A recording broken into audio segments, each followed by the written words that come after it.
Hey everyone, it's Kevin Noel, and I'm excited to bring you another great training session here at Watson Realty Corp.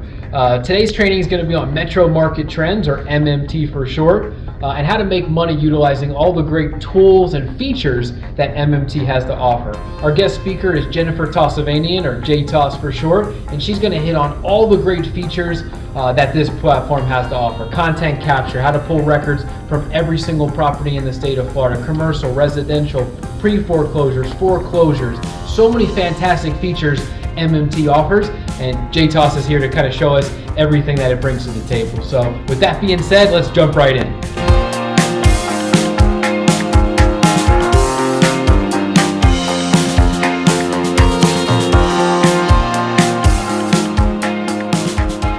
So without further ado, I'm going to turn it over here to this Jennifer, and we'll get this party started. Excellent. Absolutely, please do. Please do. Good morning, you guys. Some of you are faces I have seen before. Some of you are new. My name's Jennifer, or JTOS as Rich likes to call me because no one can pronounce my last name. I am a recovering broker. But once a broker, always a broker, I think. You can't kind of take that hat off. I've been the general manager at MMT for the last year. I was also your 2022 Real MLS president. So I kind of come at this tool from an agent's perspective, from an agent's heart. And it is far more than tax data. Is everybody familiar with MMT? A little bit. Okay. Has everybody been to this page? Yes. Yes. How do you guys get there? Okay, so that is where something for you guys that's very unique at Watson. I want to make a clarification at the beginning. You guys have options to access MMT through MLS because all MLS members have access to MMT. But Watson has also provided you as agents with their company access to MMT for all 67 counties through your Watson dashboard. Okay, so through MLS, you get access to 8 counties. Through Watson, you get access to all 67. So if we go to that little square MMT on our homepage on WRC. Yes, ma'am, that'll take you in. This becomes important because the last tool that I'm going to talk about today. Can I log in to show everybody? Sure. If you log into the last tool that I'm going to demonstrate for you today, you have to pick which way you're going to log in. Because our system recognizes you as 2 different customers. You're either an MLS customer if you come in through Flex, or you're a Watson customer if you come in through your Watson dashboard. So if you sign up for the last tool I'm going to show you, Contact Capture, and you sign up for it under your MLS account, and then try to log into it under your Watson account, the system's going to say, I don't know you. Okay? So when you sign up for Contact Capture, do it under the Watson account and always log in through the Watson account because you get access to more counties and the system will remember who you are. What if I did it the other way? Then you can call support and have them switch it to your Watson account. Okay? Okay, so that's, everybody see how to do that? Mm-hmm. Go to No, come do mine for me. My WRC, go to MMT, and it takes you to this home page, and just click on MMT right here. It takes you right there. All right. Okay, so normally if you're just doing everything but Contact Capture, you can go into it from either direction, doesn't matter. But if you're doing Contact Capture, it matters. Okay? Good enough? Okay. So I'm going to give you guys a little bit of background about what MMT does, what MMT doesn't. And then I'm going to talk about 5 tools that you guys can immediately implement in your business using the MMT tools that'll help you increase the probability that you will close more business this year. Is that reasonable? Everybody wants to close some more business? Yeah. Excellent. Okay. This tool is a huge prospecting tool, and it always surprises me how many agents don't know that. Everybody kind of thinks of MMT as the tax record, right? Part of that's because it says MMT tax in Real MLS. And the benefit of MMT for MLS members is that we do, in fact, provide you with all of the property information. And this is relevant to you because you guys have only 1,440 minutes in a day, correct? How much of those minutes do you guys like spending tooling around the tax collector's office? 0. 0. Okay. How much time do you like spending tooling around the clerk of the court's records? 0. Okay. And even more fun is when you get into the tax collector's records, particularly Clay. What's the first thing it says when you get logged in big red letters? To accept their terms and conditions. Well, after you've done that. Oh. It says, do not rely on this information. Okay, which is really fun because you just figured out how to get there and now it tells you, you shouldn't rely on it. So one of the superpowers that MMT brings to all of you, and I'm just going to show it to you real quick here so that you can see what I'm saying. We're going to search by me. Did you make Clay your default, or did Gary do that? I don't know. Oh, this is my account, so I made it default. So you can make it a default? You can default whichever you like, yep. Yeah, how do you do that? Hang on for a second, and I'll tell you. Okay, hold on. Let me show you this first before I lose my train of thought. Okay, you guys should all be familiar with this, yes? Everybody's familiar with that? Yes. Okay. You see this when you click on a property in MLS, right? Right. Okay. Why this is important to you is several things. We were just talking about tooling around the different county places. MMT's software is a scrape and grab software. It goes out every single night to all of the publicly available websites for real estate transaction and property owner information, and it grabs all the new information from that day, brings it back into our system, and then I'm not entirely sure, but I think my team puts it in a crock pot in the back and put spices in there or something. I'm not sure what they do. But when they're done, it gets pushed back out into our standardized format so that the data is in the same place for every property, no matter what county it came from. And we are pulling specific data that you need, like, for example, the legal description. Not the one that tells you not to use, right? Not the one it tells you not to use. Why do you want to know what the legal description is? It's required for the contract. It's required for the contract because does the address make a contract? No, only the legal does. Where should you actually be getting the legal description from, you guys? Right there. Tax rolls. Not the tax rolls. I thought the property appraiser. Not the property appraiser. The deed. The deed. That's if you can get hold of it. Which you can because we source it for you right here. Okay? The only accurate place for the full legal description is on the deed itself.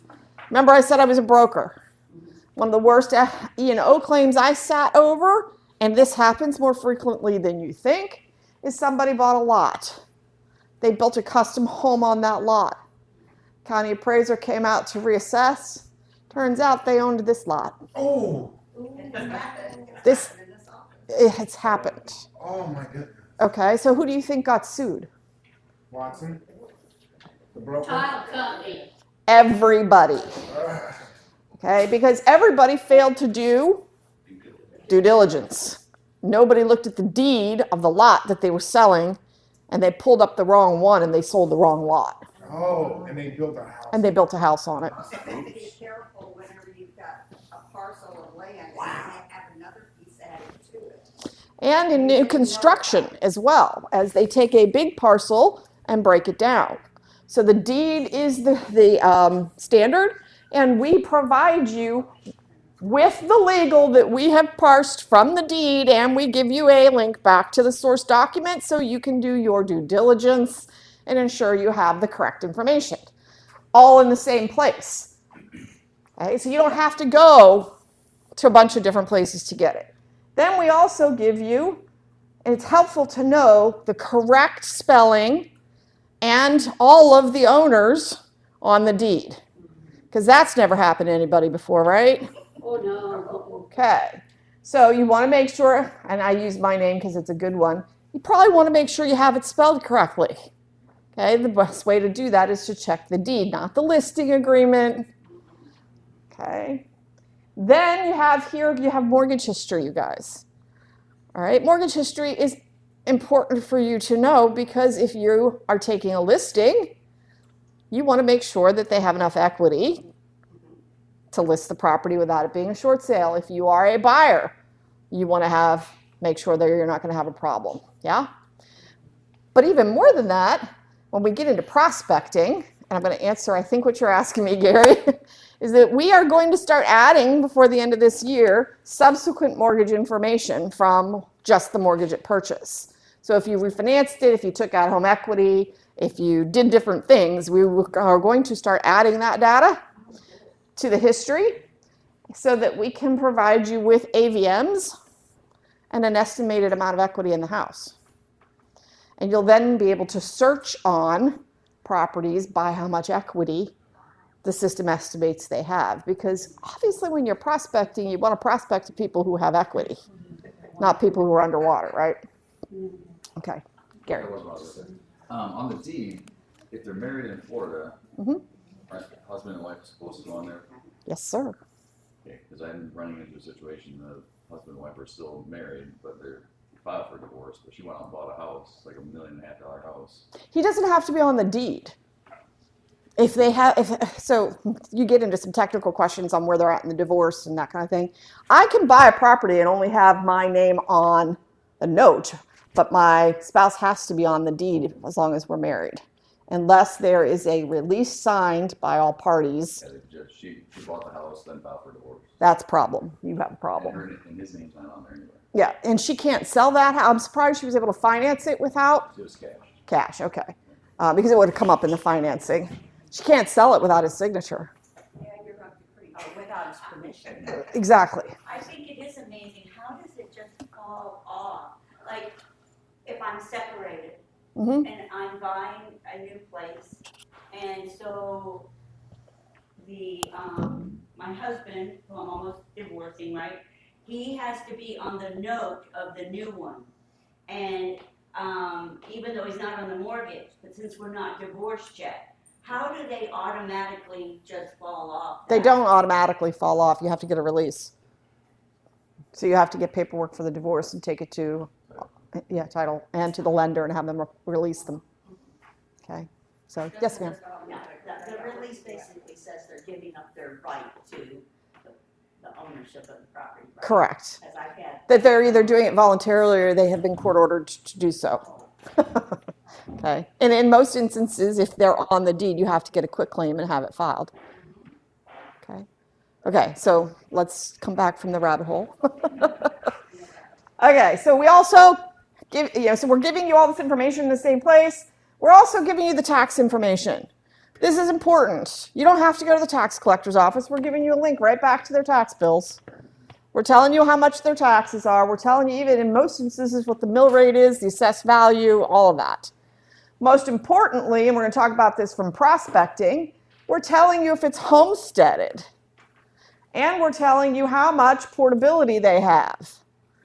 Okay, and I will talk about this again when I talk about prospecting. If I don't, hit me with a hammer, because I will talk to you about how to use this to prospect. Okay. How do you know that's portability? Because I don't see that anymore. The deferred Save Our Homes amount. This is how much we've accrued in deferred Save Our Homes credit. I'm wondering how that works. Does it show the millage rate anywhere? If you click into the tax collector's information, it'll give you the millage rate. Okay. This is also telling you what my zoning is, single family residence.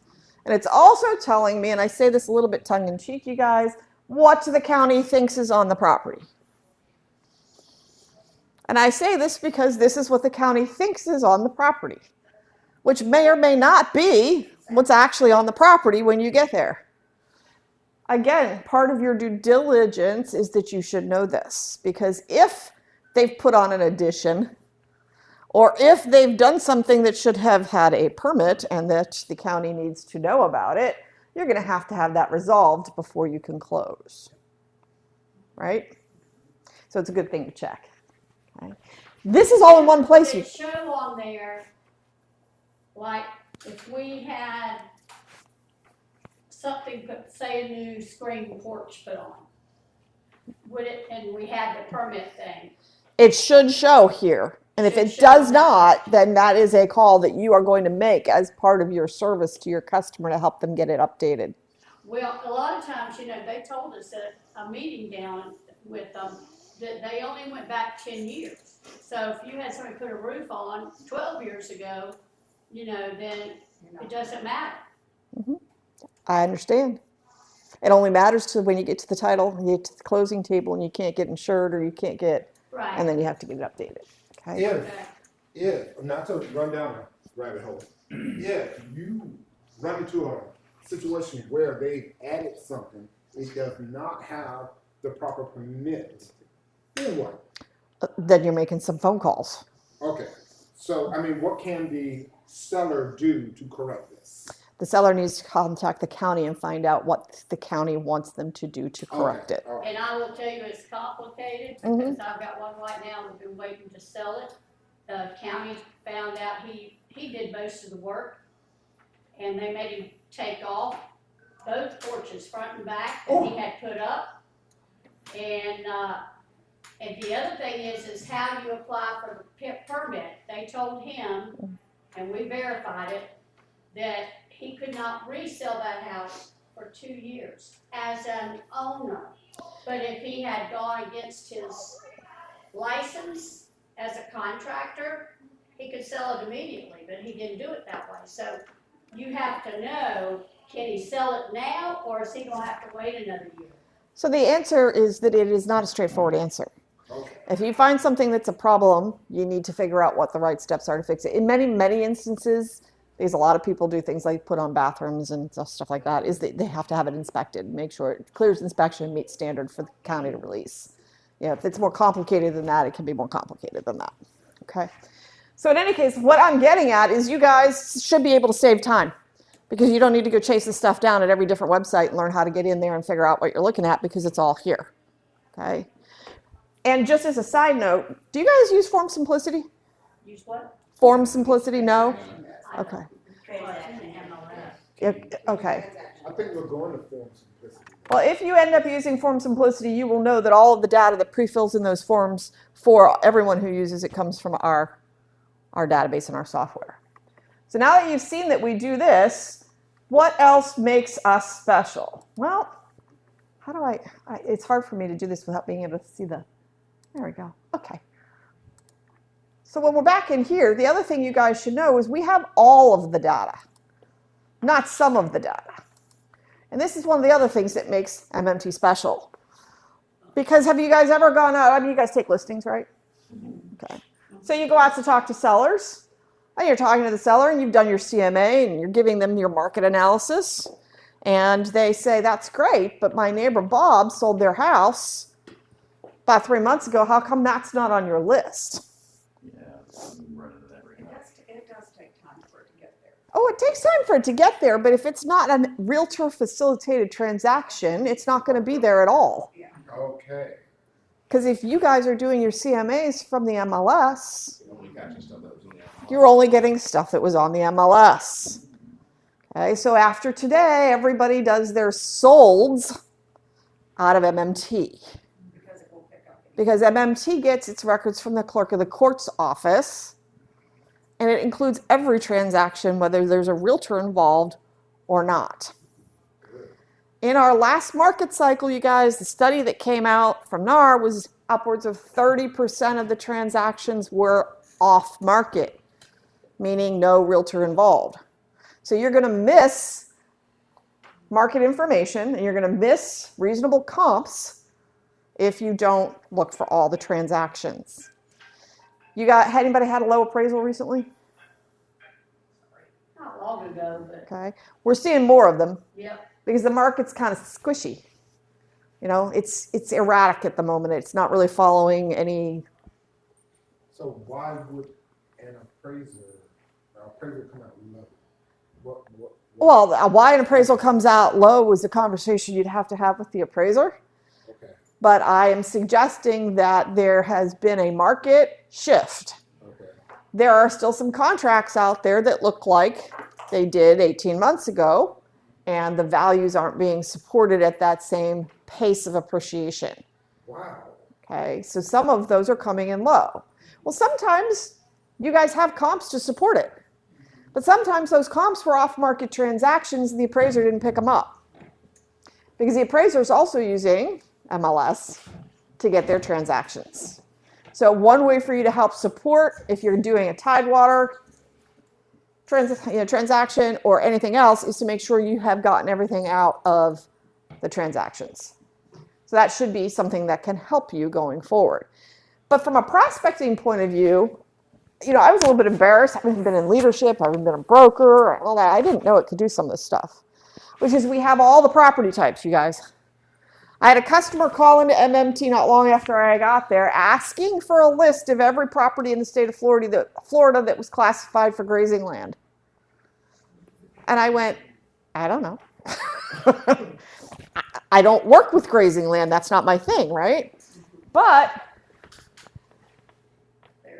it's a type of property, so I was able to query the database and get a list of every parcel in the entire state that could be used for grazing land. Yes, sir. Now, is this just going to look in the county you've selected, or do you have to check the whole state? Yeah, I'd have to check the whole state, and if I was doing a search like that, I'd be calling support to have them help me with it, because that's a bigger than normal Sure. Thank you. search. Okay. Excuse me. Yes. Okay, you said, so everybody who sells their house has to fill out that information? No. They don't have to fill out that information. Their property record includes what they're classified as. Okay, so grazing, I can't see it, I'm sorry. Grazing land is a desert, like I'm a single family residence. Okay, I'm not authorized to use my land for grazing, so I don't have that designation associated with my property ID. So it'll always be designated. Mm-hmm. But from a prospecting perspective, you guys, there's a couple things going on here. Sometimes you have customers who ask you for things that aren't your expertise, but you can still be of help if you can look it up. Multifamilies are in here, 1 to 4s and plus. We also have, from a prospecting point of view, is there anybody in here who has an SRS designation? SRS, Senior Residential Specialist? No. Okay, you do? Does anybody you do? Okay. Does anybody else like working with people that are downsizing? Yeah. Yes. Okay. So there's this little designation over here called Homes for the Aged.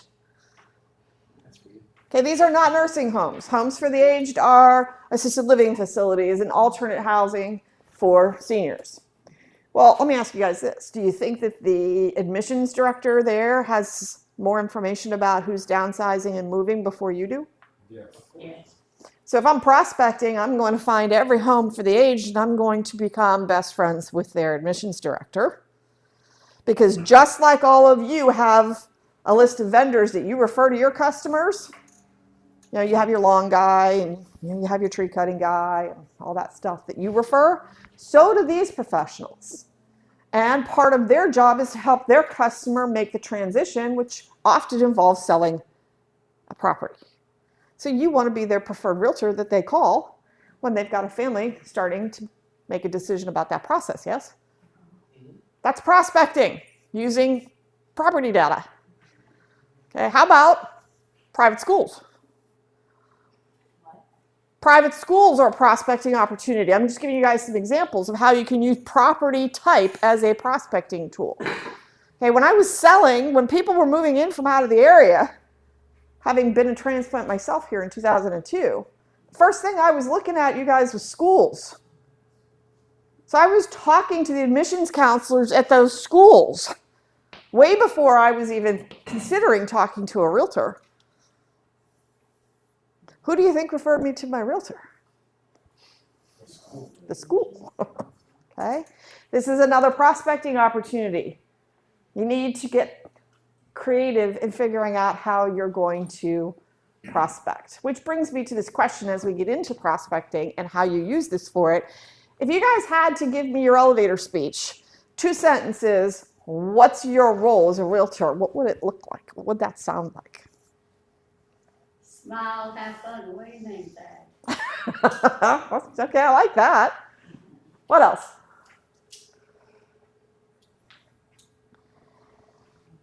Okay, you guys, you do tell people what you do, right? But be knowledgeable about resources for the buyer. Okay, be a knowledgeable resource. I like that, thank you. What else? Yeah, when you need me. There when you need me. If they're coming in from out of town, I'll have everything figured out for you. Come coming and going. Okay. Thank you guys for participating in that little thing, because I think sometimes it's hard for us to articulate what our role is. So I'm going to give you some stuff here because it's going to mirror exactly what I'm going to talk about. Our role as a real estate professional is to be the consultant that provides accurate, relevant, and timely data with interpretation and counsel on which our customers make decisions. Is that ringing for all of you guys? Yes, I don't think we should be called salespeople. We're not salespeople. We don't tell our customers what to do. We provide them with relevant, accurate, and timely data on which to make an informed decision. That data can be about anything, right? And we're not necessarily an expert in every piece of data, but we are experts in knowing how to go get it and how to present it and help them understand it so they can make a decision. Would you guys agree with that? Yes. Okay. So then the other piece of our business, the second half of our business, is we all have to be good Girl Scouts. And what I mean by that is because the little song runs in my head all the time when I'm teaching, which is that Girl Scouts have a song, which I can't remember the whole thing, so don't ask me to sing it. But the lyrics go something like, we make new friends and keep the old. That right there is your job. You have to always be making new friends, and you better keep the old. Because all that counseling that you do in being a resource with timely, relevant, and accurate data is irrelevant if you don't have any friends to share it with. Would you guys agree? Yes. Okay. So most of what I'm going to talk about today is how you use your relevant, timely, and accurate data to make new friends and keep the old. Good enough? So the database, the software has two sides also. The two sides in the database are property owner information and comparable sales information. We do not have listings. We do not have pendings. We have sold data. We have property ownership data. Both of those are important to you. And I told you I was going to show you 5 tools, right? Okay, I'm going to show you the first tool, and it has 3 purposes. The first tool is notifications. So you guys all said you work with sellers, yeah? Okay. What's your average days on market right now? About 45 days, I think. About 45, would everybody agree on average around 45 days? What was the days on market 18 months ago? One. Oh. 3 hours. 30 minutes. Mine is 3 days, zero. yeah. about- -5? Yeah. Okay. Yesterday. Yesterday. So what do our sellers think the days on market's going to be? Yesterday. -5. They still think it's going to be -5. Would you guys agree with that? I think Okay. most people are starting to hear the news and get realistic. Though. They're starting to. So let me suggest to you that as realtors, we tend to exercise certain muscles as needed. And your skills stay sharp when you exercise them. We all got really good at negotiating multiple offers. And we all got really good at writing exclamatory clauses. And we all got really good at being creative in how we presented an offer. Some of us even offered things that were unusual to win a bid. Okay? That was the muscle we were exercising in the last market cycle. What we were not exercising is how to service a listing through a lengthier days on market and days to close sales process. We are hampered by 2 different issues in the market right now that MMT can help you with. One of them is we're still inventory short. Would everybody agree with that? Yeah. Okay. So that causes us a little bit of a problem with buyers because we don't get the opportunity to go out and show them a bunch of property. And we lose the skill that we used to have, which was being able to discern from them by watching how they reacted to the house, their body language when they looked at the property, and the commentary that took place during a showing. Because right now they look at things online and eliminate it. You have no idea why they eliminated it.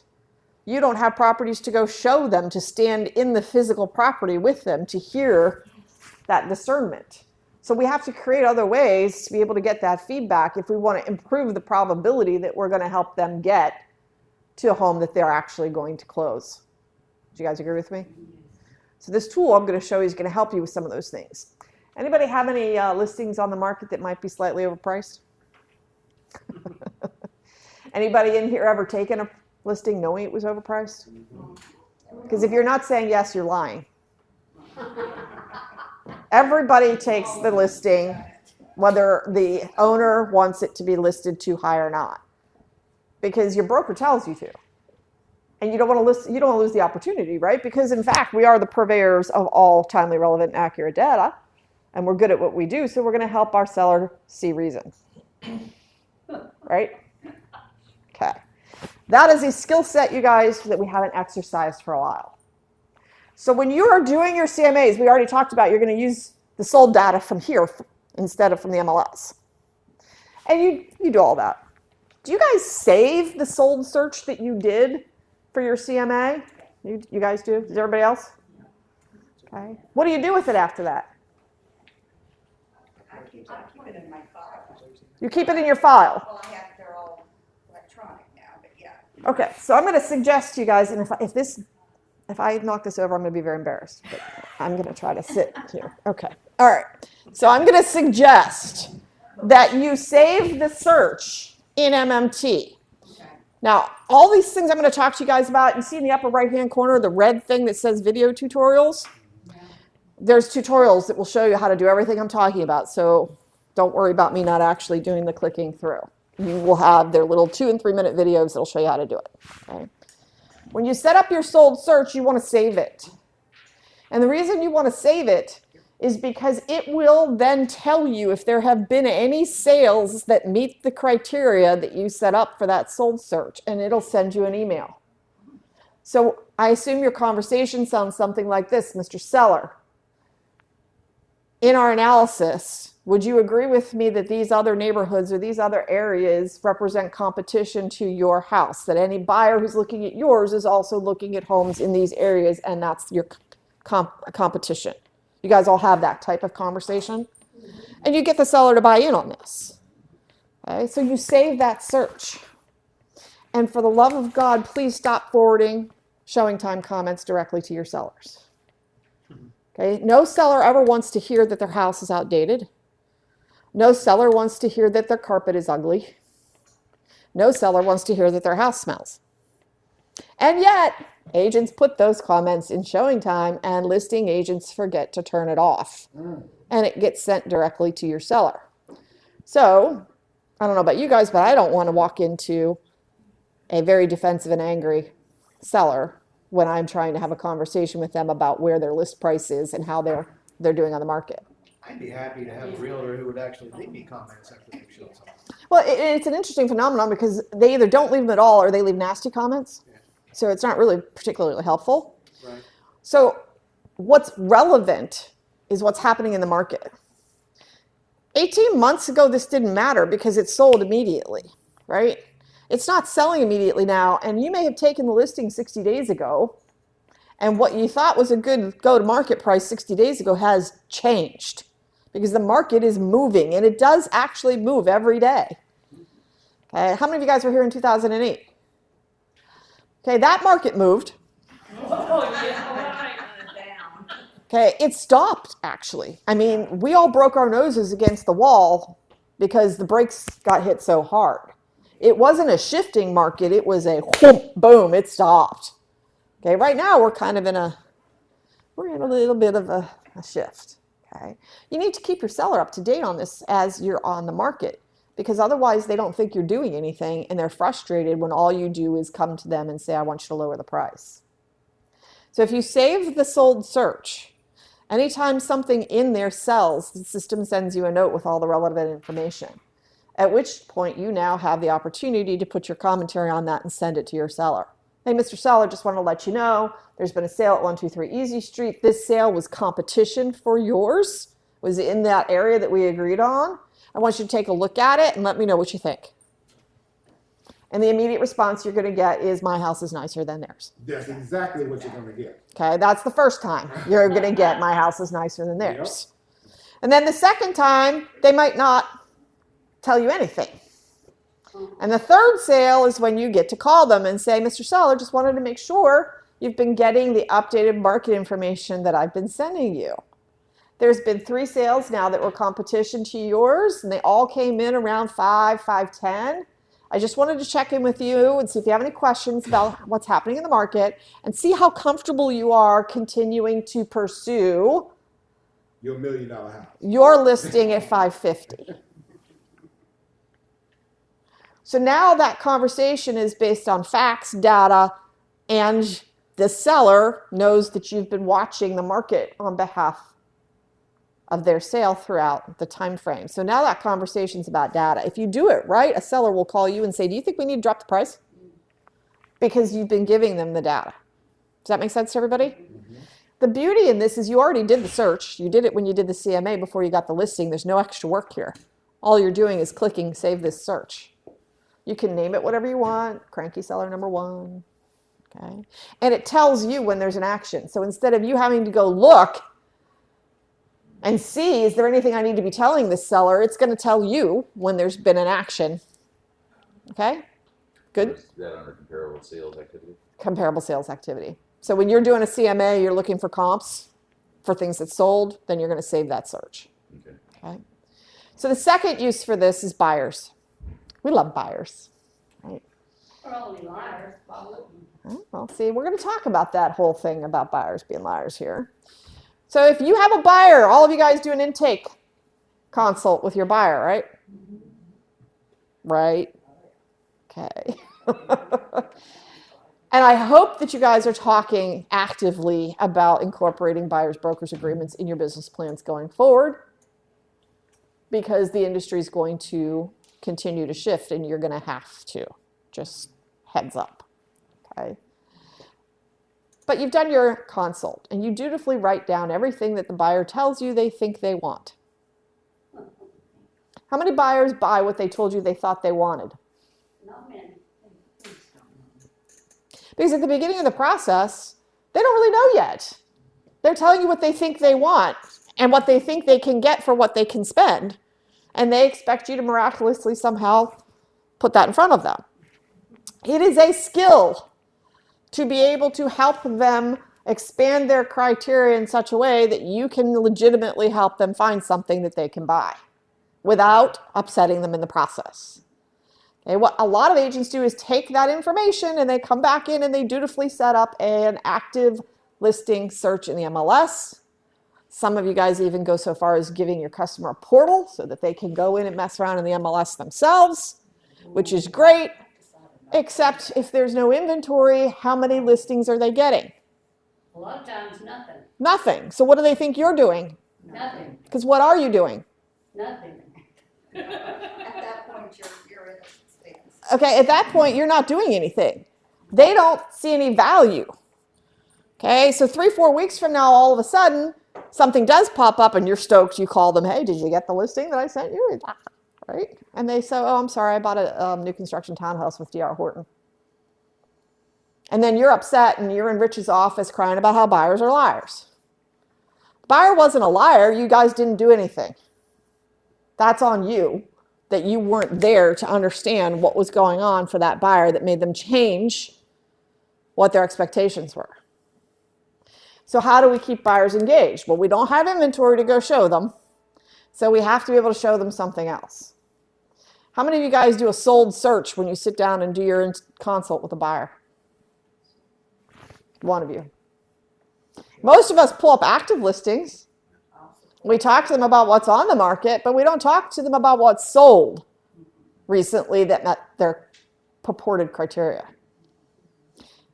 Talk to them about what's sold. Show them what's sold. Then save the sold search. So every time something in that search criteria sells, you're doing the same thing. Mr. Buyer, just want to let you know there's been a sale at 123 Easy Street. This house looks like it meets everything you said you were looking for. Take a look at it and let me know if you'd been in position to be able to buy that. Is this one you would have bought? So now you're going to hear from them, well, actually that kitchen, man, yeah, that's not for me. I'm really looking for something more traditional. I don't know, maybe that's what you're going to hear. Maybe you're going to hear that they didn't like the lot, or they didn't like the type of construction. They really want a ranch. They don't want 2 stories or whatever. But this is a way for you to start getting some of that feedback that you wouldn't have gotten because you're not in a house showing them anything. You're also showing them what's selling and what the relationship is between amenity and price. Because every buyer thinks they should be able to get a deal right now, right? They're all waiting for prices to drop. They think it's Chicken Little out there.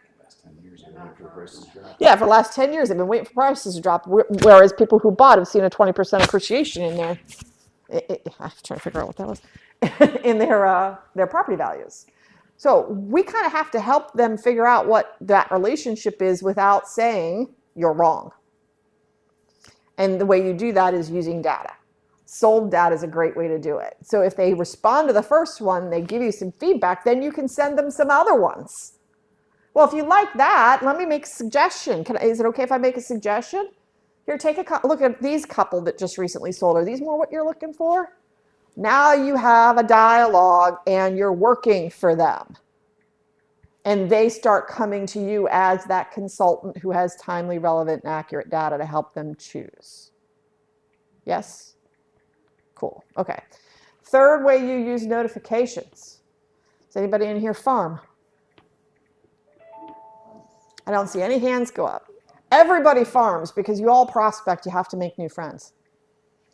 If you aren't making new friends in this business, you're not in business for very long. So you have to have a mechanism to make new friends. You can farm by type of property, by type of buyer, by type of seller, by geographic neighborhood. There's lots of ways you can farm, but you all are doing it. Or you're not, not going to be here for very long. So I'm going to use a very simple example for farming for the purposes of this demonstration today. And I'm going to be very transparent. My husband is an active agent. We live in Orange Park Country Club, and that is his farm. So if you didn't know anything about Orange Park Country Club before today, you're going to know more than you wanted to before the end of the session. So he farms in there, and he markets himself as an expert in there, which means that he better know about everything that happens in there.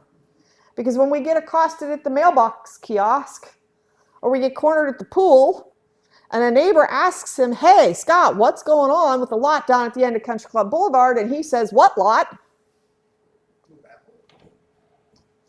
All the work he did to establish himself as an expert in the neighborhood just went out the window. So, of course, he has an active search and a pending search going in MLS, but he has a sold search going in MMT. So anytime something sells, whether it was on or off market, he knows about it. And it's also a catalyst that makes him take action. This is a prospecting opportunity. When he finds out there's been a sale, guys, there's between 20 and 32 sales a year in Orange Park Country Club on average. If he was getting all of them, I wouldn't be doing this. Okay? Does he do lock rain as well? He doesn't focus on lock rain. Only in the country club. So if he was getting all 20 to 32 of them every year, I wouldn't be doing this. So we've got some work to do, which is the whole point of farming, right? Is that you're putting yourself in a position to get incrementally more market share in the area on which you're focusing over time. So you have to have systematic actions that you do regularly without fail. So you have to have systems that remind you that you need to do it. So his sold search in here, if something sells at Orange Park Country Club and he gets the notice, that is a catalyst. First thing he does is writes a handwritten note to the new property owner. Hi, congratulations on your purchase at 123 Easy Street. It's a great neighborhood. You're going to love it here. I'm your neighbor at this address. Hope to see you at Food Truck Fridays. If I can help you with anything, give me a call. And they go on his mailing list, right? He updates his mailing list. Then he sends out to the 5 houses on either side a letter. Hey guys, just wanted to let you know the house next to you, or the house a couple doors down from you at 123 Easy Street sold yesterday. Please join me in welcoming your new neighbors, Ken and Barbie, to the neighborhood. Because you know who they are, right? Because our report tells you who the buyer is. So please join me in welcoming Ken and Barbie to the neighborhood. And by the way, just wanted to let you know Jerry sold the house for $5.25. So what's the most important part of that action? Jerry sold the house for $5. Jerry sold the house for $5.25. Because do they care about Ken and Barbie? Not at all. They may never care about Ken and Barbie, but they do care about themselves and what their property value is. Because if you go to the pool and listen to the ladies talking at the pool, that house sold for $700. Oh, yeah. Okay. So, yeah, I'm sorry. I'm sorry, the first thing maybe this is a reflection on me. I'm Okay. with that. Is the first thing I got from that is that if I'm Ken, I'm gonna be a little pissed that you just told everybody how much money I spent. It's public information. Yeah, but the public's not there digging it. I'm a real estate professional, and it is my responsibility to provide relevant, accurate, and timely information about what's happening in the market. If it wasn't public, I wouldn't do it. It's public information. Anybody can find out. And if you don't do it, someone else will. Okay. The other piece of this, you guys, is that there's no ethical problem with you talking to the buyer of a property or the seller of a property after the transaction has closed. Okay, I get that a lot. Oh, I don't want to talk to somebody else's buyer. I'm like, they're not their buyer anymore. They bought the house. Transaction's closed. Okay? So now, every time there's a sale, between 20 and 32 times a year in our neighborhood, he has done this. So that is a system that he uses, and it comes from this notification tool. Everybody see how you guys can use this now for prospecting and helping you get more business?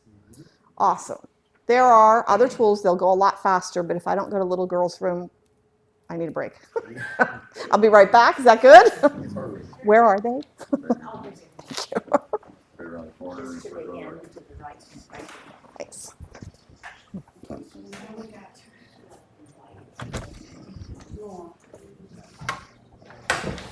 to get a cup of coffee or anything?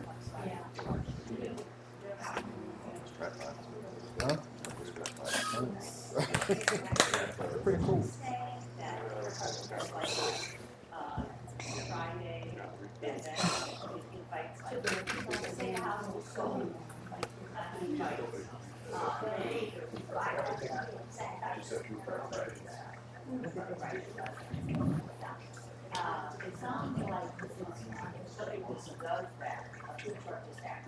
It must be in there, like, not to get food truck, right? Yeah. We have it So in does Eagle Land. Eagle Land So has he food trucks. invites the neighbors to the left, the right, and talk across the street to Food Truck Friday, to, new community.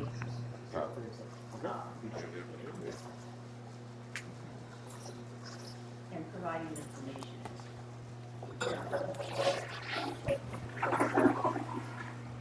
I kept waiting, Gary. I just knew you'd come around the block Tuesday night and see if I had everything picked up like I should. I did. Oh, you did? I wasn't there? No, Yeah, that's because you scout out my neighbor.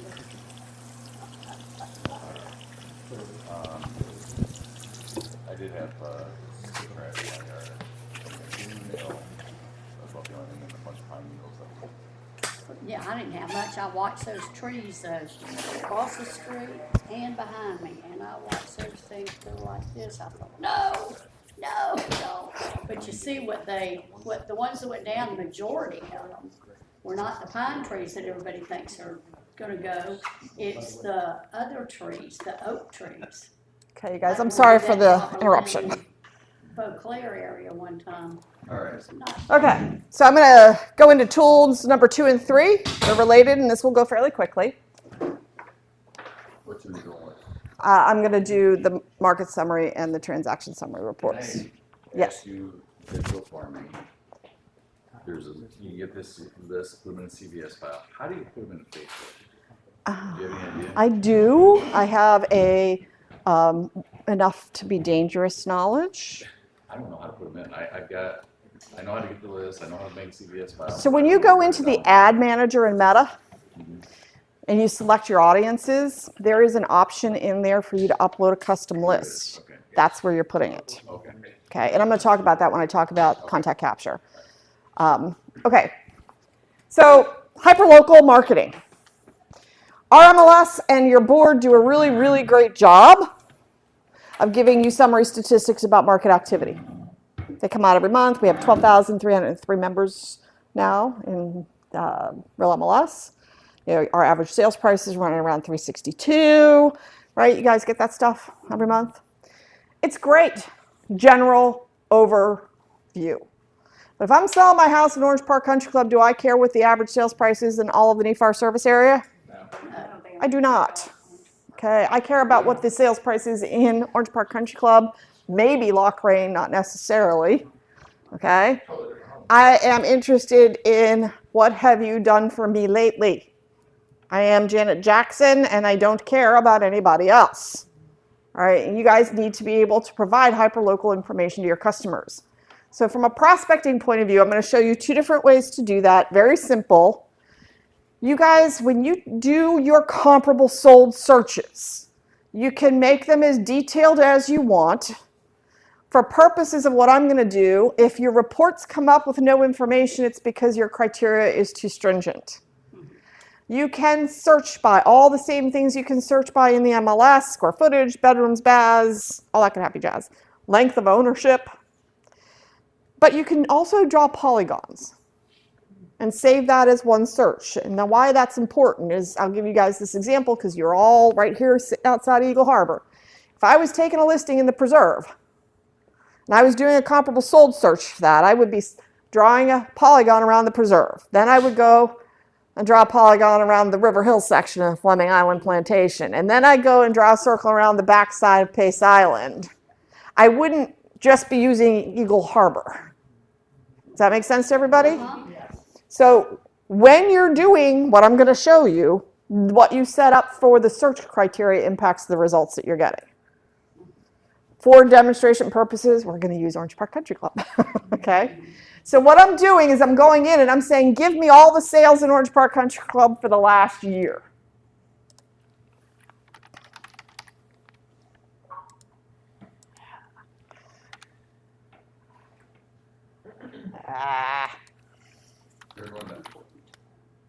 There we go. Search. That's all the sales. And all I'm going to do is I'm going to go over here and I'm going to hit Market Conditions Overview. Now I have the market conditions overview for just the search criteria I put in. Because my seller in Orange Park Country Club only cares about the market conditions in Orange Park Country Club. My seller in Eagle Harbor Preserve only cares about the market conditions for similar properties that are its competition, right? This should look familiar to you because these three columns are the same three columns you see in an appraisal report that defines the market conditions, whether it's going up, down, stable, etc. So you can see in Orange Park Country Club in the current 3 months we've had 7 sales. In the 3 months prior to that we only had 2. I wonder why that was. Couldn't have been because everybody freaked out when the interest rates went up. And then in the 6 months before that we had 12. Okay. All those buyers that are waiting for the sky to fall here, what does this tell you about prices in Orange Park Country Club in this market? They're steady. The price per square foot hasn't changed. I mean, like at all. Okay? So if I was working with a seller there and I was working with a buyer, especially a buyer who's getting information from their dad and information from their friends and information from maybe looking under their pillow, okay? You want to give them factual data for them to look at. So this is good general market data. It's great for you to use for people coming in from out of the area or when people tell you they want to live in a specific neighborhood. The best part of these reports is it has page 2. And page 2 are all the properties that made up that summary data. So when you're talking to the seller who's trying to convince you that his neighbor Bob sold their house for $100,000 more than they did, because somehow they think that's going to miraculously make you believe that their house is worth more than it is, you have the actual data to show them. Okay? If there were off-market transactions, they'd be on here too. Okay, so you have all of them. So this is a great way for you guys to give this to a buyer, give this to a seller when you start working with them to help set expectations. I like this report, I do, but I like this other one better. Same search, I didn't change anything. All I did is I'm picking this report instead called the transaction summary. Now why do I like this better? Let's see. You guys have access to RPR, right? Yeah. So how many pages is an RPR report? A zillion. 8,324. It's like 84 pages, right? So in our business, how many times do you have people say to you, yeah, you know, we were thinking about selling. Yeah, what do you think maybe I could sell my house for? Does that happen to you? Do you run right back and pull up an RPR and send them an 84-page report? I hope not. About 10 pages of it. Okay, thank you for saying that though, because I do think that agents come back and they pull up the RPR and then they try to pick and choose which pages out of that they're going to use to send to their customers, hoping that you're giving them the information they need. As a rule, we tend to give people more information than they ask for, especially at the beginning of the process. All they asked you is, hey, I'm thinking about it. Great. Here's what's been happening.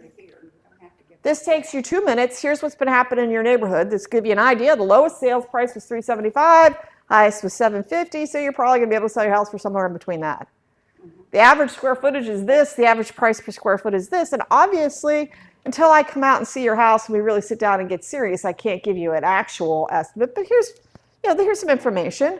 So when did you want me to come out? Okay. Basics. This is going to tell them what's going on. They don't need more than this, you guys. You're overwhelming them when you give them more than this if they're at the front of the process.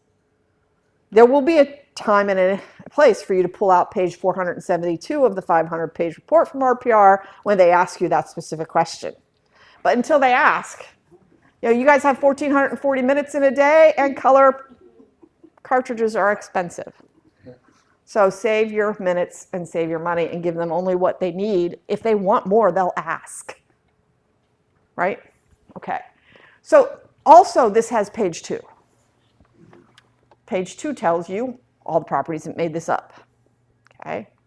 So now that seller who thought their neighbor sold it for more, you have data in here. But this is actually an exceedingly useful prospecting report.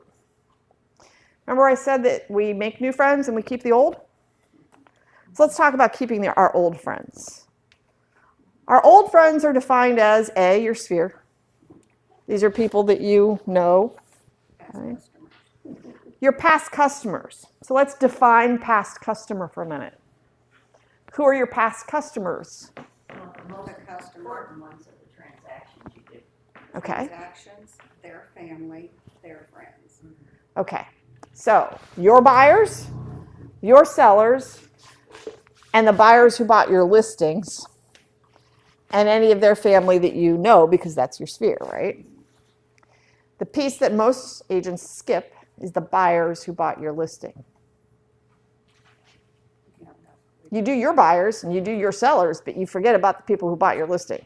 They should be in your friends section.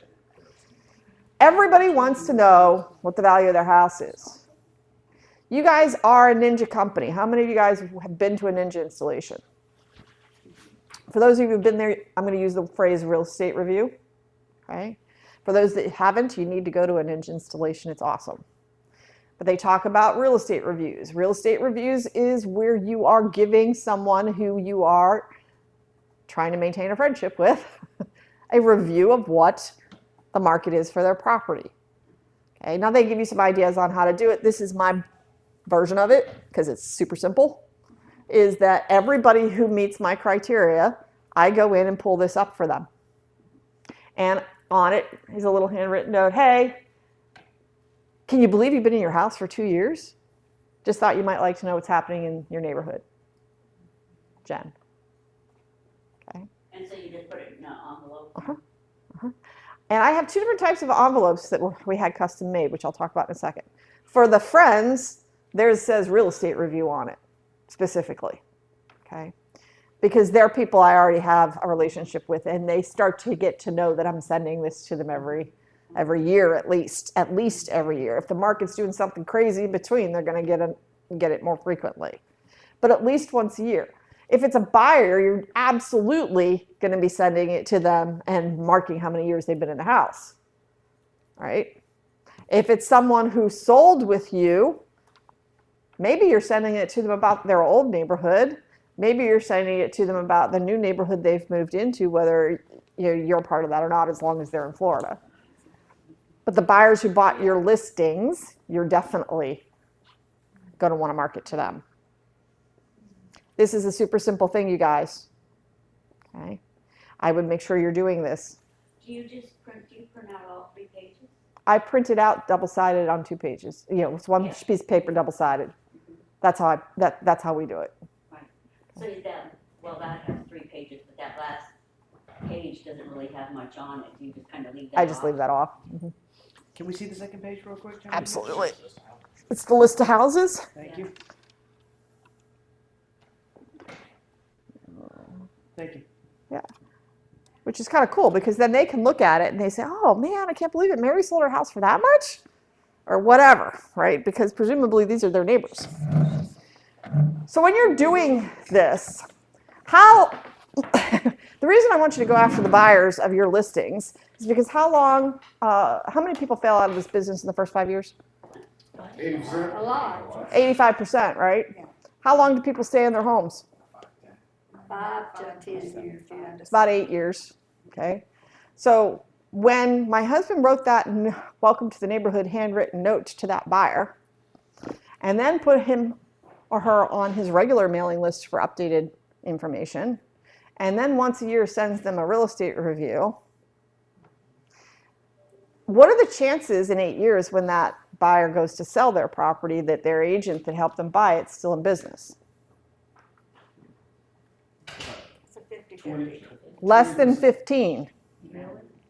Less than 15. What are the chances that they've been marketed to by my husband every month for 8 years? Very impressive. 100%. So did he increase the probability that he's going to get the listing opportunity there? Yes. Yes. That's prospecting. Okay. So that was our existing friends. How about making new friends? How do we use this report to make new friends? Gotta talk. Okay, you got to talk. Okay, you get 100% of what you don't ask for. They're always asking. Always ask. They're always asking us questions. As soon as you get someplace, if you're a realtor, I guarantee you somebody's going to ask you. Someone's going to ask you. So follow-ups to those questions is if you have their address, send them this report. But if I'm farming a neighborhood like Orange Park Country Club, one of the things that's a regular activity is he's going to go in and he's going to run this report. And he's going to play a little game like we did in grade school where he goes 1, 2, 3, 4, 1, 2, 3, 4, right? So goes through the whole neighborhood, 653 homes, and everybody is a number, 1, 2, 3, 4.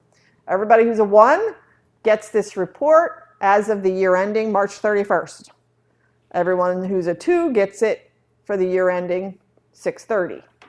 3s get it for 9/30. Okay, so everybody in the neighborhood gets this report once a year, but it's staggered because they talk to each other, right? Yep. Okay, and it's expensive to mail to 653 homes, so he staggers it, and he puts it in that other envelope I was talking about that has his branding, and on the outside of the envelope it says Nosy Neighbor Report. Do you think by now our neighbors know what's in that? Yeah. They do. So these are, in just using MMT, there's about 5 activities he's doing regularly inside of Orange Park Country Club. That's without sending the regular market update and that kind of stuff. Okay, does that make sense to everybody? How you use these reports to prospect? Mm-hmm. Okay, cool. So, I have a question. Yes, ma'am. So he sends that report every 12 months Mhm. to each group. And then does he do something monthly? he does do something monthly. He has a monthly market conditions report, and what he does is he shows everything that's sold that month. Is it by email or? He does EDDM. He does an EDDM mailing, and then he has a couple things he sends by email to people who are on his email list. So that's prospecting with those reports. I want to talk about Homestead before I forget, because I don't want you guys to beat me with a stick here later. Homestead's another thing that all of your friends and all the people that you're trying to make friends with, you can use Homestead as an activity for that. So one of the things that he does every year is he goes back and he looks at all of the people who bought houses in his farm area. Doesn't matter whether he was with them or not. He looks about the end of January to see if they homesteaded it yet. And if they haven't homesteaded it yet, he'll send them a letter with information about how to homestead it. Okay? And if he can figure out where they came from, if they were a Florida resident, he will also send them information about portability. Because surprisingly enough, a lot of agents don't even know what portability is, let alone how to counsel their customers on how to take advantage of it. And it's for 2 years, right? After. You have a deadline by which you have to file for the homestead portability, and if you miss it, you lose it. Well, try telling your customer later on that they lost $114,000 worth of protection against taxes because you didn't tell them about homestead portability. Or you get a customer for life if you're the one who did tell them about it and you help them save money on their taxes, right? So using that homestead filing status and then being able to look at what people's homestead portability is another regular routine prospecting activity that he does. So when he's talking to people who bought houses with him that are getting close to the 8-year mark, and he's looking for pain and pleasure and all that, he's going to say, hey, can you believe your house is worth this today? By the way, if you moved, you'd still be able to protect this much of it from taxes. It's just another piece in it, and the data is right here in MMT for you. Good? Okay. Tool number 4. Yeah. I'm sure your Watson title guys will give you all kinds of information about portability. All right, so now I'm back in here, and there's this little section down here called reports. Okay, you guys get some reports. You don't get all of them. You don't get the builder, lender, closer. You don't get that stuff. But you get trend, which I'm not even going to talk about because you get better information from MLS, honestly. But turnover report, you want to be looking at this because this is updated every single night for the last 12 months running. All the neighborhoods. Every legal subdivision in the county tells you how many parcels there are in there and how many of them sold last year. So the obvious first reason that this report is important is if you are going to pick an area that you want to farm and invest your marketing dollars, you want to make sure it's an area where there is at least some reasonable expectation that you get a return on that investment. And that has to do with whether or not there's properties selling in that neighborhood. Like, for example, I probably wouldn't invest a lot of money in marketing to Glen Kernan. No. There's no sales over there. Nope. Okay, that would be not a great investment. I mean, we used to sit down with agents as brokers and calculate this by hand. So now we've automated it. But I think the report is even more important. And I promised you guys at the beginning on how to use these tools to help you improve your probability of closing more business. Well, all the sellers who think that it's -5 days on market and they should still be able to get top prices that we were getting 18 months ago, sometimes it helps to provide them with some additional data points for them to make decisions on. So if I have a seller who is insisting on a price point and they live in a neighborhood that has a lot of turnover, I'm just going to pick one. I don't know. Let's see. I have no idea what Annabelle Island is. I'm just picking it, okay? It's just started building. So it's new construction. And you're going to see new construction, and it's fun because you can see the parcel number change too as they sell out. But let's, okay. You got, you look at this and you can see how many are selling. Bear Run. All right, Mr. Seller, your property's in Bear Run. I just want to make sure that we set expectations, that we're on the same page before we go to market so that I am meeting your expectations. You told me you wanted to sell the house by the end of September. Is that correct? Yes. How important is it to you that we sell it by the end of September? Oh, I have to be out of here. I'm moving, whatever. Okay, great. So, Mr. Seller, last year, at any given time, Bel Air's even better. I know, That's look an at example. that. That's unreal. In Bel Air, okay, Mr. Seller, in Bel Air, last year you had 58 of your neighbors sell their houses. Well, and nowadays, this old block houses were at one point, you could buy one for 100,000. Now they're up to over 300. Yes, they are. So I'm saying to him, you want to be out of your house by September 30th, I need to make sure you understand that when we go to market, it is probable that you're going to have about 25 of your neighbors in direct competition with you at any given time. And I get that by saying I take half of whatever the annual number was, right? So knowing that you're going to be in direct competition with 25 of your neighbors to sell your house and you need to be out by the end of September, how comfortable are you listing your property 25% above where everybody else is right now? That's a different conversation than you're wrong, it's overpriced. And I hear a lot of agents say, well, I take the listing and we put right in there that at 2 weeks we're going to drop the price and at 4 weeks we're going to drop the price. Unless the seller says no. And we all know that it's better to go to market priced properly the first time than it is to try and do it this way. So drawing the relationship between time and price and expectation for them is helpful because every seller thinks theirs is the only property on the market until they're a buyer. Yes? Okay. But, excuse me, because of the, I guess I would want to use it to the advantage of, they say it's still a seller's market because there's less inventory. But still, that doesn't really mean anything if it's overpriced. But Correct. You can turn around and break some of those down once you've got that information. Mhm. You can break it down to 3 months, and in your regular MLS, you can break Yes. it down to 3 months and go, here, this went down this much. Yes. So this is telling you how many units, not the price of the units. Yeah, So you're going to combine units and volume in the conversation and then tie that to time and expectations. Okay. And I think it's a lot easier to do that when you can draw them a picture with data. So then let's talk about our buyers. Okay. Buyer wants to be in a certain neighborhood. You guys have all had this happen. I only want to live in Admiral's Walk. Okay, well, it's a great neighborhood. Why do you want to live in Admiral's Walk? My daughter said that's where I have to live. That's where my grandbabies are, and that is the only place that I'm going to look at. Okay. Okay, stuff like that happens to us. Yes. You're not going to convince them that they're wrong. But you can help yourself, help them see that that might not be realistic. Because when you pull this up and you show them, okay, last year there's 61 houses in Bay Harbor and there were only 2 sales last year. So that means that it is likely that it could take us upwards of 6 months or more to find you a property for sale in that neighborhood, and there's no guarantee it'll be the one that you want. So tell me again how important the neighborhood is to you.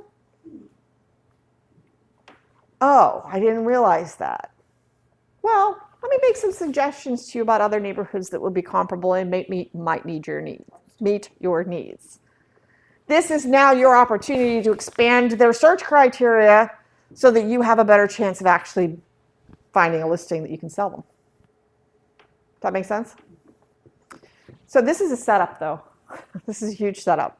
This works really, really well when there's a lot of activity in the market. And right now, we are still inventory short, right? So this is a true story, and this is a setup. About 23 months ago now, my husband has a customer, a good past customer, call him and say, I want to buy a house on the canal in Palm Coast. Okay. So how much inventory was there on the canal in Palm Coast? None. None. How much inventory is there usually on the canal in Palm Coast? None. None. Okay. And it's a long way from Orange Park Country Club. Okay. Not his market area. So what do? I refer mine. Tell him it floods. It did. Now, My sister's living down there too. Turn around and I'll go into, I usually go into I could go into MMT, I wasn't aware we could do that, but I go on, whatever that is, on MLS Advantage? Advantage, and I start looking. Okay. So just as a side note to that, the data share is coming. You guys all know about the data share, right? Okay, so before I leave here today, I'm going to show you the Real MLS homepage. You guys need to be paying attention to the data share. It should be live, I think, by the end of the year. Where in data share, is not MLS Advantage. Data share is sharing listing data amongst MLSs. And they will be sharing with Flagler and St. Augustine and Space Coast. So you'll be able to go in and search in your native MLS in Flax and get listings for all those areas. Okay?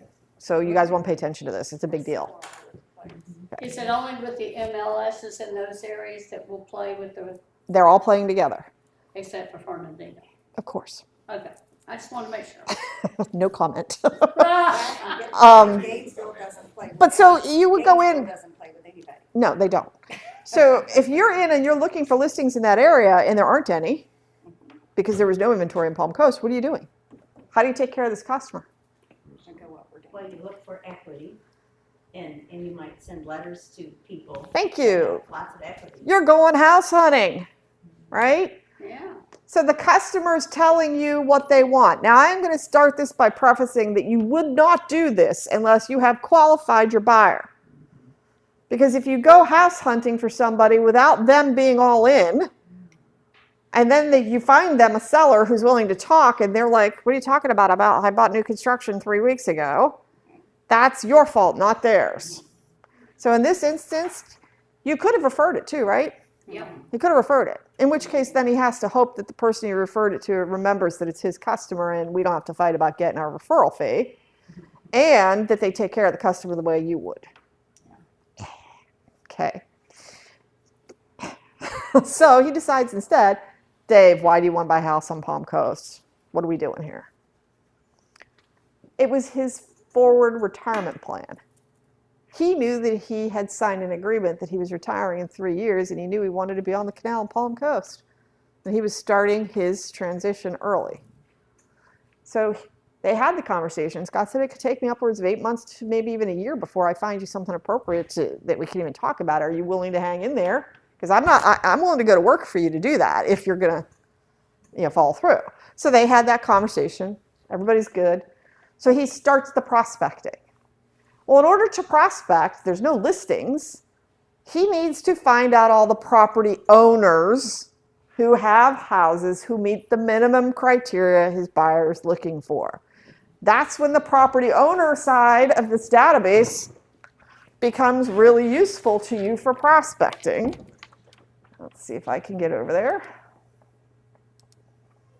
Property owners. You can search for property owners by all these fun things.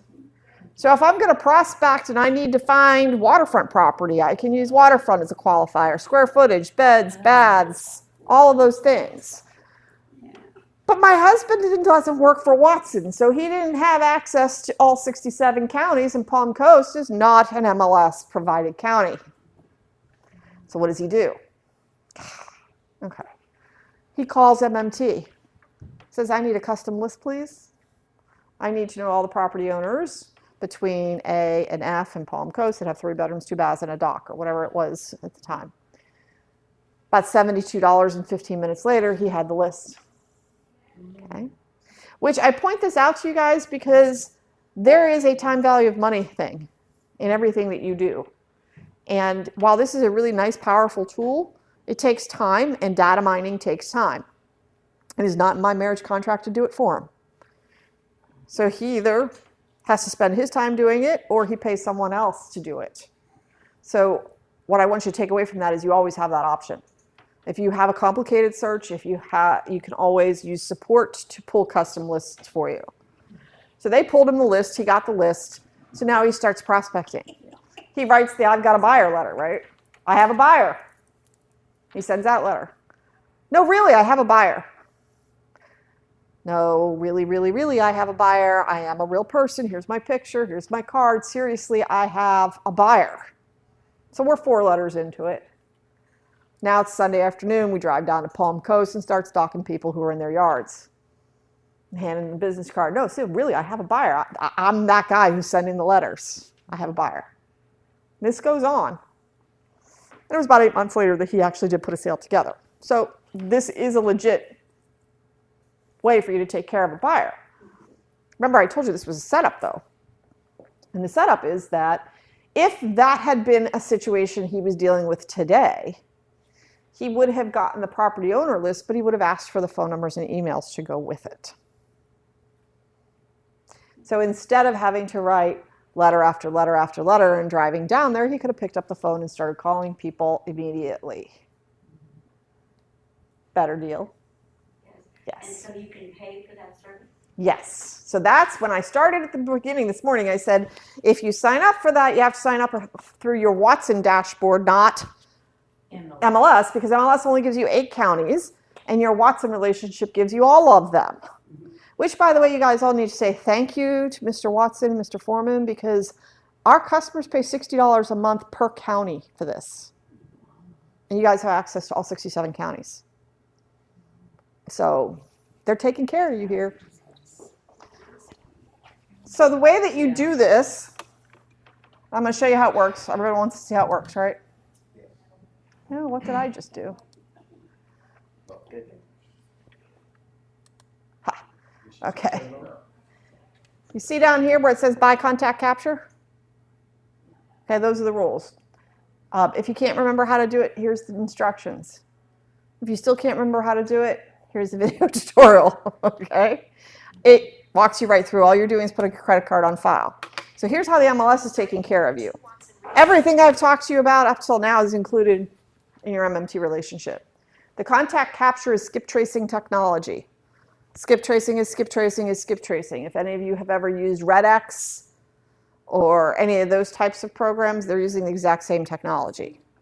We integrated it into this so that you can cross-reference our property record data so that you can get property owner contact information. You as an MLS member pay a one-time, lifetime setup fee, as long as you are an MLS member, of $19.95 to get access to this program. Then you pay, if you use it, 15 cents a record. I will preface this by saying I am leaving MMT in 2 weeks. Well, are you coming to Watson? No. Rich may have wanted me to do that, but no. I'm teasing. I am saying that to you because right now I know that it's a one-time fee and you're grandfathered in. I can't guarantee you if I'm not running it that won't change.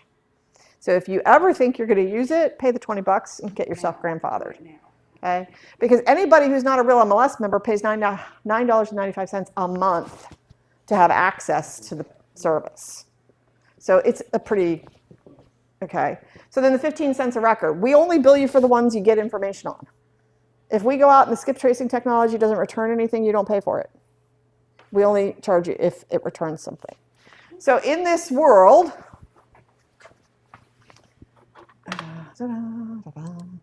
this is not my MMT, so I'm going to have to log into my MMT.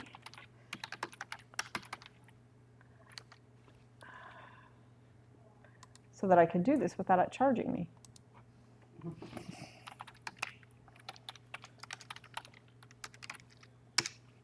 Okay. So when you have enrolled in the program, this link will change and it'll say engage. Okay. All this is a bridge between this whole platform and the new platform for MMT.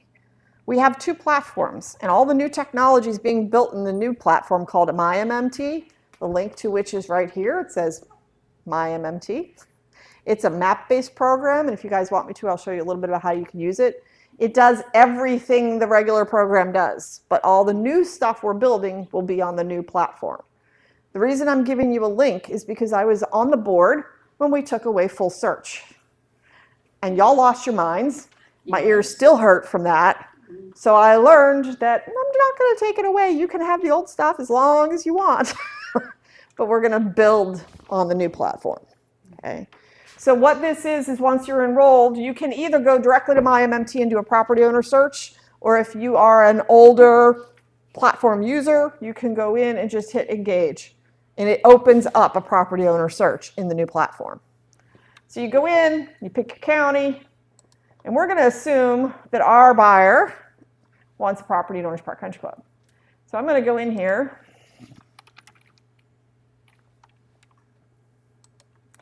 And you see I could do all this fun stuff I can narrow it down, so I only get the properties that meet my criteria. Which, this is a good moment for me to tell you this. This is a new search option. How many of you guys like to work with military? Would you like to know where the military people are? Mortgage type at purchase. Oh, yay. So now you can search property owner records by the type of mortgage they have. You So- do that all the time, probably. Yeah. So if they have a VA, it's pretty, this is also a really important one for people who are looking for opportunities for folks who want to buy houses where they can assume the mortgage. You can find all the properties that have assumable mortgages on them. Okay? How much are you hearing about assumable mortgages coming down the pipeline? Some. There's a little. There's a little. Okay, mostly because of the interest rate. It's a solution. I'm not going to give you my opinion about it. I'm hearing stuff about it. Don't do it. But Yeah. Okay. So here I'm going to do this. I'm going to do the search. We're going to assume that the first 8 in my criteria meet my buyer's discerning requirements. Okay. If I wanted to get the phone numbers and emails for everyone in Orange Park Country Club, I can just click here and it's going to highlight all of them. So why would I want to do that? Add them to an email. Oh, well, that's an interesting idea. What if that violates the CAN Spam Act? It violates what? The CAN Spam Act. Oh, I don't know. Yeah, it does. So when you guys sign up for this, you actually have to acknowledge that you're not going to use the data in an illegal way. So you can't just look up people's emails and just start spamming them email. That's Why everybody does it. okay, broker hat. I'm not going to tell you to do something you're not supposed to do. Whether or not people are doing it or not is irrelevant. How do you get their permission? That's a good question. That is not a question I'm going to answer today. I will tell you how you can use them that is legal that will help you with prospecting, though. Sometimes you meet somebody and they've asked you for information. They didn't give you their contact information. It's okay for you to go get it and use it in that circumstance. Do y'all work with the do not call registry? Yes, absolutely. So you want all of this, and you're going to get phone numbers and emails. And you had asked me this question earlier, which is social media and digital marketing. If y'all are doing social media marketing and digital marketing now, we're very limited. You can only advertise by a zip code circumference in order to meet the fair housing requirements as they have been set up by the advertising provider. So if you go into Meta and you want to do an ad and you want to advertise yourself as the Orange Park Country Club specialist, you have to pick 32073. So your ad's going to get sent out buckshot to the entire zip code, which is the only option that you really have, unless you have a custom list. Okay, now I am not a disclaimer, I'm not a marketing professional. I believe that you pay people to do the things you don't know how to do. I know enough to be dangerous, and I know conceptually that it works. We pay someone to do this stuff for us so that we stay in compliance, we do it right, and we get the results. But what you did was you downloaded all the property owners in Orange Park Country Club, got their emails and their phone numbers, gave it to my marketing people who set up a custom list. So in my ad manager for my social media digital marketing ads, they uploaded this custom list. Well, now my 32073 ad, the algorithm is going to match social media accounts that have those phone numbers and emails associated with them, and it's going to push a disproportionately higher number of the ads through to those accounts because they are in my custom list. I'm still going to get buckshot, guys. There's no way that, but I'm going to get a much higher percentage of them going to the target I want to see my ads. When he started doing that, the number of hits on his website went up. Okay, that's one way you can use it. That is one way I know people are using it already. Okay, but I'm trying to get my discerning buyer again from Palm Coast who's actually buying an Orange Park Country Club. Okay, we've decided that the top 8 are the ones that met this person's criteria. So I'm going to go in and say, all right, these are the 8 that I need to focus on. I'm going to do that. Did I click 8? 1, 2, 3, 4, 8. I'm going to go up here, and I'm going to say, I want them with the phone numbers. You guys have the option to export this stuff to labels right now. You can do mailing lists directly from here and print labels directly. You can also export everything to a CSV file and put it in your CRM so you can send us the stuff to these folks. Or you can ask us for the phone number. This won't be there unless you've signed up and paid that $19.95. So I'm going to export it with that. I have a question. You said that Watson is providing all their agents with the base program for all that 60. one? No. You have everything but the contact capture. But you have it for 67 counties, not just 8. Right, contact capture. You don't know. Contact capture is the program where you ask for phone numbers and emails. Oh, That is a separate charge. Okay. thank you for clarifying. My pleasure. So when you ask it to do this, it's going to say, hey, don't forget, because it might have been several months since you signed up for this. It's going to remind you that you're paying 15 cents per record that you asked for. Okay? And it's also going to tell you that if the phone number we find is on the DNC, one of the steps we take for you as part of this service is we do run them through the DNC. You won't see the last 3 digits if it's on the DNC because the last 3 digits will read DNC. So if you looked mine up, it would say 904-866-9DNC. Okay? I had somebody call me a couple months ago, an agent who was very upset with the program wanted out because she was not getting all the phone numbers. Why is she getting all this DNC stuff?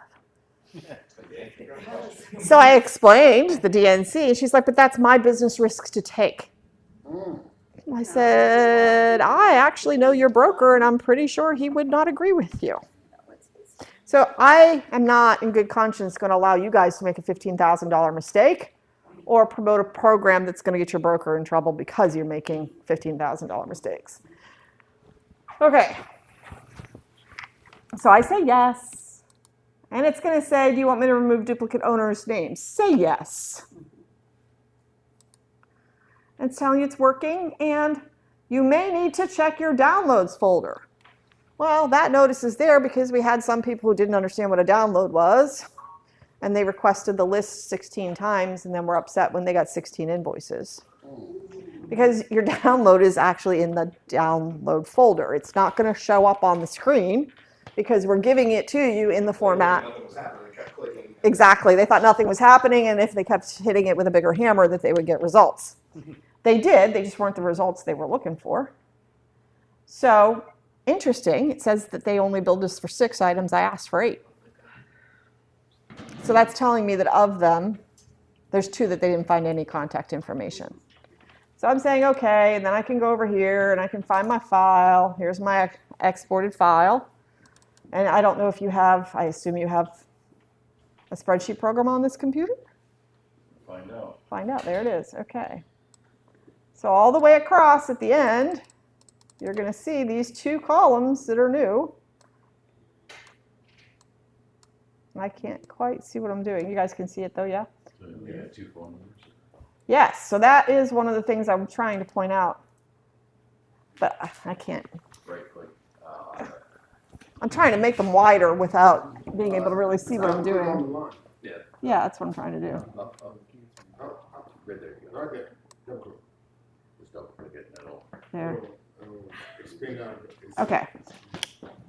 So you're going to get all the phone numbers we can find, not just one. You're going to get all the emails we can find. We're going to give you everything we can find so that you can go play with it. But you can see that some of them are on the DNC, and I know that Kevin Schad, because I've done this a few times, has some phone numbers on the DNC, and he has one that's not. If you decided that you needed to call Joshua Lee because that's your first one, you still have to find out if they're on the DNC before you pick up the phone. Like any prospecting list you have, just because I just gave you this phone number right now does not mean that Joshua is not at home right now. Got another text on his phone from a representative working with NAR wanting to sell him health insurance. Yeah, I wish I could choke them. Okay, and he lost his mind and called and put his phone on the DNC in the time that we've been talking. That could happen. Okay, so with any list, like any list you get, you still are responsible for checking before you pick up the phone. What you don't have to do is check the ones we've already checked for you. They've already been eliminated. Make sense? Joshua, I think one of your neighbors, I can't think of, Agnes or something, sends you a written desire. Yeah, there you go. What did you just say about the ones we gave you? You said Those have already, which ones have been scrubbed already? Ones that say DNC, Oh, okay, but all of them have been swept. When I ran this, only the ones that are on the DNC right now showed up saying DNC. All I'm saying is that they could. yeah, okay. Okay. Okay, so now that you got the custom list, then you go into your social media, pop it in. Whatever. So now you have this in a CSV, and you upload this information to the custom list section in the ad manager. But you can't do it on a personal, you have to do it on a business page, correct? Yes, it has to be a business page. And you still have to map the fields, like phone number, email, to tell it what it's. Oh, you still do? Yeah, you got to map the fields. Mhm. Yes, sir. I'm sorry if you, I feel like you touched on this earlier, I may have missed it. Can I or can I not use these email addresses relative to CAN-SPAM Act? Okay. Unless you have permission. No, it's not just permission, actually. I'm going to reference you back to the CAN-SPAM Act and read it. If you have a relationship with them, Right. then you may. Define the relationship. Talk to your broker about where the risk lies. So, for example, my husband could be at the pool and he's talking to somebody that we know. We walk by their house all the time. They said, hey, can you send me some information? He gets home and says, Jen, I can't for the life of me remember his last name, and I didn't ask him for his contact information. We were just talking at the pool.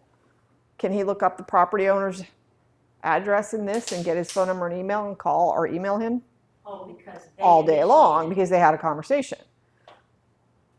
Okay? Don't that only last so long that we can call them? Yeah. 18 months. 18 months. May I ask again, if I gotta get going here, it sounds like a good investment to pay, was it $19 at one time charge? I mean, you're talking. Yes. You're talking about $20 to have access to this. And who do you contact to do that? You click on the Buy Contact Capture link on the homepage of MMT. Put our credit card on. Put your credit card on file and you're ready to go. Okay, I do. okay. The other ways that you can use contact capture very effectively, and sometimes this happens serendipitously, if you're working expireds, instead of paying services like RedX to do it for you, you just get your expireds from MLS and then look up the property owner record in here, and you got the phone number. They're using the same service. They're using the same technology to get that information. Instead of paying them a monthly $59.95 membership to do it for you. The other piece is FSBOs. So while we were developing this and implementing it, things happen, and my husband's having his morning coffee, gets a phone call from a customer. The customer says, I drove by a property, I love it, I want to go see it. He says, great, what's the address? It's not in the MLS. Oh yeah, it's a for sale by owner. Okay, which is the same reaction all of us have when our customer says they want to see if FSBO is. Okay, so he had a couple of choices. He could have taken some of his 1,440 minutes for that day and gotten dressed, gotten in the car, drove to Fleming Island, drive by that property address, look for the Home Depot for sale by owner sign in the front yard, hope that he can read the phone number off of it because it rained last night, you know. Or instead, he yells from the other room, hey, babe, you know that thing you're working on? Yeah. Can I use it for this? Yeah. So he looks up the property address in here, ran it through contact capture, got the property owner's phone number, made the phone call directly, never got out of his jammy pants, and had a showing for his customer. That was a really good use of 15 cents.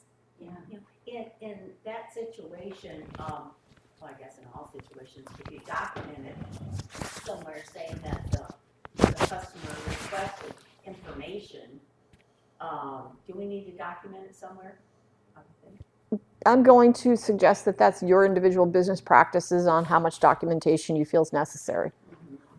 Right, because because since he had the sign out there, the public could see the number. Yeah. Well, I was thinking from the buyer. The buyer And there's said, not, "Oh, you can call anybody. I mean, you can call somebody, even if they were on the DNC. If their house is for sale by owner, you can still call them. You're not going to get that phone number from me, but you can still call them. The customer who called him, who said, I want to see that property, I was thinking about their information, I guess. Because they're initiating that they want the realtor to show them a property, so anyway, I think As long I'll as they came back to you to initiate it, you've got the sale and go after it. Yep, absolutely. So would you guys like to see a couple of the fun things in the new platform? Yes. Especially since you're leaving. Yeah. Somewhere good, Oh, yeah, I am. or I should say better than where you are, Yes. like the islands or something. That would be nice. I don't see that happening, but hey. Okay, this is the new platform. This is the MyMMT. You guys all have access to it. You just click the MyMMT link. It's going to come up, it's map-based instead of HTML-based. You can center the map however you want. Okay, I centered it on my neighborhood because I do these demos. The fun part for it is it gives you, here's your drop-down menu. And you can do comparable sold searches and property owner searches the same as you could before. Okay? But we have all these fun map overlays now. So when you guys take a listing, how many of you guys love to go to the FEMA website? It's like, can't wait, right? So I can quickly come in and just ask it to put the flood map overlays. So just know if you ever take a listing in my neighborhood and you don't have it marked on there that it's in a flood zone, I will haunt you. Because that's Orange Park Country Club, and all but 6 homes are in a flood zone. Okay, I'm one of them that's not. My oldest son bought a house 10 doors down from us. He is in the flood zone, and it's $1,600 a year in additional flood insurance premiums. You don't want to be the real estate agent who doesn't close the deal at the table because you either don't have an elevation certificate or your buyer doesn't qualify now because of the cost of the flood insurance. This is stuff you should know. Okay? So you can get it easily by just putting a map overlay on whatever you're looking at. I have 3 adult children. I have 4 adult children. But 3 of them are active duty military officers, so they move. So when they move, they're talking to the real estate agent. They say, I want to be near the. Okay, so you guys don't know my kids. Their answer is usually the bar. And we can find that out because we can go over and overlay points of interest. Where are the bars? I don't know, let's see. In my case, they're all up and down Blanding Boulevard. And if I want to know what it is specifically, I can click on it and it's going to tell me what it is. Okay, this can be really useful when you're talking to people who say, hey, I need to live close to a dialysis center. I need to be near a VA facility or whatever it might be. There's lots of things people ask you that they want to be near. And you can do this and show them. I mean, in my experience, I've actually had people say, I want my shopping to be Publix. I don't do Winn-Dixie. Okay, so I can actually find out which grocery store is close to that neighborhood by doing this type of thing. I get people who ask me a lot whether or not you can send this to a customer. And the answer is absolutely not. The whole point of you being the consultant is that you want to bring them into your world. If you send them to a third-party resource, what do they need you for? Okay, so you want to bring them in. So what happens when a customer says to you, what's the neighborhood like? I tell them to visit the neighbors, drive around, you see somebody outside, talk to them, ask them questions.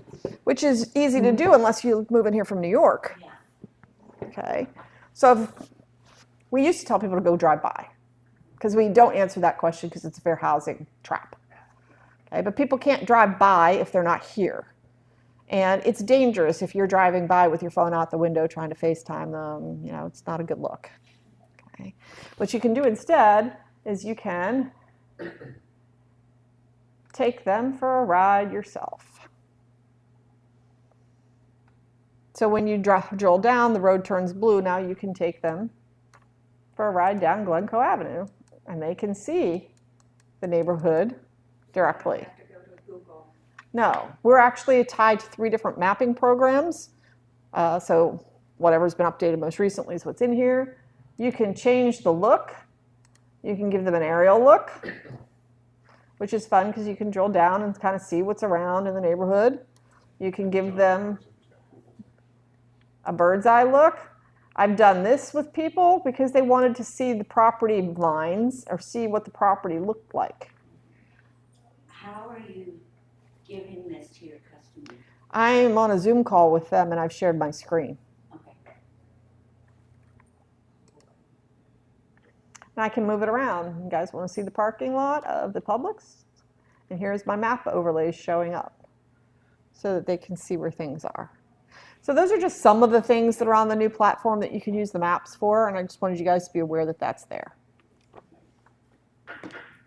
And that concludes today's presentation, unless you guys have questions. This is cool. Yeah, it's a lot, right? It's a lot. It is, and you may need to play around with it Mm-hmm. to understand. Question, Yes. how do I change my default from do all play? Oh, on the main, on the SearchNet version, hold on.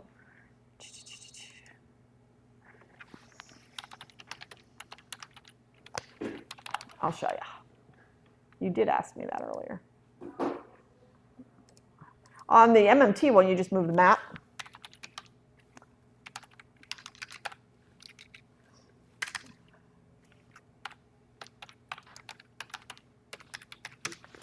Okay, no. My preferences. Default county. Thank you. Welcome. What about being able to print out some of this stuff? I have the hardest time printing. But I know that, I think now that it's on Watson, we have it on the Watson thing, I think the printing would be easier. It would be easier. Most of the stuff you're going to have to screenshot.